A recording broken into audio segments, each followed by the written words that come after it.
इस वक्त की बड़ी खबर यह है कि एनसीपी ने, महाराष्ट्र से यह बड़ी खबर आ रही है, एनसीपी ने कांग्रेस से विलय की खबरों का खंडन करते हुए कहा है कि इसका तो सवाल ही नहीं उठता है। सूत्रों के मुताबिक पहले खबर आई थी कि कांग्रेस ने एनसीपी के सामने प्रस्ताव रखा है कि शरद पवार महाराष्ट्र में चुनाव अभियान का नेतृत्व करें, लेकिन पार्टी का कांग्रेस में विलय कर लें। शरद पवार ने जरूर कहा कि उन्हें कांग्रेस की ओर से नेतृत्व प्रदान करने का ऑफर जरूर आया था, लेकिन पार्टी के विलय की बात से उन्होंने मना कर दिया।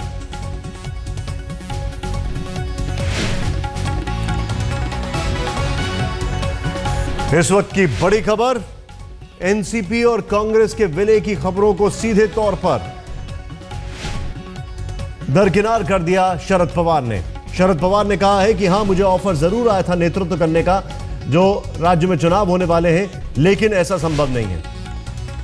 साहिल जोशी इस वक्त हमारे साथ है। साहिल, आप जिस तरीके से लोकसभा चुनावों में झटका लगा, जिस तरीके से अभी परिस्थितियां बन रही हैं, कांग्रेस हर तरफ हाथ पांव मार रही है, लेकिन एनसीपी ने मना कर दिया। निशान, दरअसल ये मामला तब से तूल पकड़ने लग गया जब शरद पवार ने शनिवार को मुंबई में हमसे बात करते हुए ये माना था कि मुझे कांग्रेस के नेता एंटनी और अहमद पटेल ने कहा कि आप कैंपेन लीड करो महाराष्ट्र में जो विधानसभा चुनाव होने वाले हैं। पवार ने उसी वक्त साफ कर दिया था कि मैंने उनको ये कह दिया कि अगर मैं कैंपेन लीड करने के तौर पर मुझे प्रोजेक्ट किया जाएगा तो ऐसा लगेगा कि मैं मुख्यमंत्री के तौर पर मुझे प्रोजेक्ट किया जा रहा है, जिसमें मुझे कोई इच्छा नहीं है। इससे पहले भी जब एनसीपी को 15 साल पूरे हुए, तब जब उन्होंने भाषण किया एनसीपी के नेता और कार्यकर्ताओं को, तब भी उन्होंने ये बात साफ कर दी कि किसी भी तरीके से मेरा नाम प्रोजेक्ट नहीं किया जाए, क्योंकि कुछ एनसीपी नेताओं ने ये मांग उठाई थी कि शरद पवार खुद राज्य में आए और मुख्यमंत्री पद की बागडोर संभाले। उसके लिए उन्होंने साफ तौर पर विरोध कर दिया था। अब ये जो मामला कांग्रेस की तरफ से उठाया गया कि हमने उनको ये ऑफर दिया था कि आप विलय करो, उसको लेकर एनसीपी ने साफ कह दिया है कि विलय का कोई सवाल ही नहीं उठता, और विलय को लेकर किसी भी तरीके की कोई मांग कांग्रेस की तरफ से हमारे पास नहीं आई है, ना कोई प्रपोजल आया है और ना ही हम इस पर सोच रहे हैं। हमारी आइडेंटिटी अलग है, पार्टी अलग है और हम अलग पार्टी की तरह ही काम करते रहेंगे।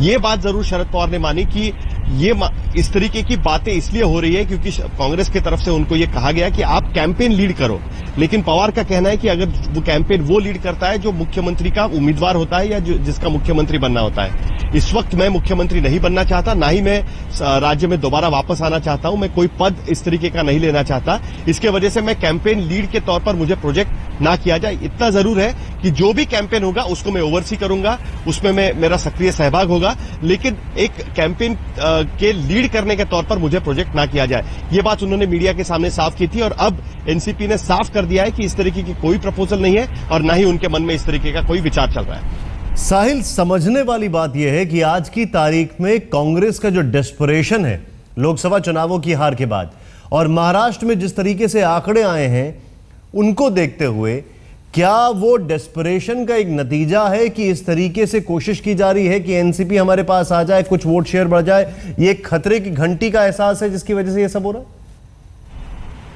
देखिए, डेस्परेशन है, इसके वजह से तीन चीजें हो रही है। पहले एक तो ये कि मुख्यमंत्री को बदलने की बात लगातार कांग्रेस के बाकी नेता कर रहे हैं और कई नेताओं ने महाराष्ट्र से भी ये मांग रखी अपने सुपीरियर्स के सामने, हाईकमान के सामने, और उसको लेकर पृथ्वीराज चौहान दिल्ली भी गए थे, उधर लोगों को समझाया, क्योंकि 80 दिन बाकी है आचार संहिता की घोषणा होने को, और उससे पहले अगर इस तरीके की बात होती है तो उसका गलत मैसेज जा सकता है। दूसरी तरफ शरद पवार ने हमसे बात करते हुए ये माना था कि हाँ, एंटनी और इनके तरफ से जब बातचीत हो रही थी तब उनके तरफ से उन्होंने बोला कि क्या मुख्यमंत्री बदलना चाहिए, उसको लेकर चर्चा हुई। एनसीपी की इस तरह की कोई मांग नहीं है। और ये तीसरी खबर जो दिल्ली से आ रही थी कि कांग्रेस की तरफ से यह प्रस्ताव दिया जा रहा था कि एनसीपी का विलय करे और शरद पवार अपने आप को मुख्यमंत्री के तौर पर प्रोजेक्ट करे, क्योंकि फिलहाल कांग्रेस को शायद ऐसा लग रहा होगा कि और कोई चारा नहीं है पवार के नाम को आगे करने के अलावा। लेकिन दूसरी तरफ शरद पवार इस बात पर कायम है कि पार्टी अलग रहेगी और किसी भी तरीके से वो मुख्यमंत्री पद के तौर पर अपने आप को प्रोजेक्ट नहीं करना चाहते। तो ये बात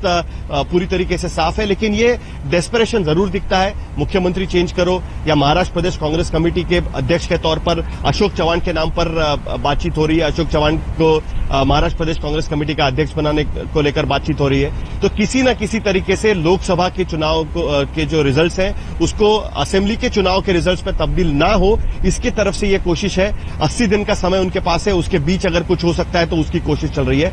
हालांकि अब सोमवार शुक्रवार को कांग्रेस के हाईकमान की तरफ से एंटनी और 4 कांग्रेस के नेता जो कमेटी बनाई गई है कि जो कांग्रेस शासित राज्य है वहां जाकर लोगों से बातचीत करने की, उसके तहत वो यहां पर आएंगे, लोगों से बात करेंगे।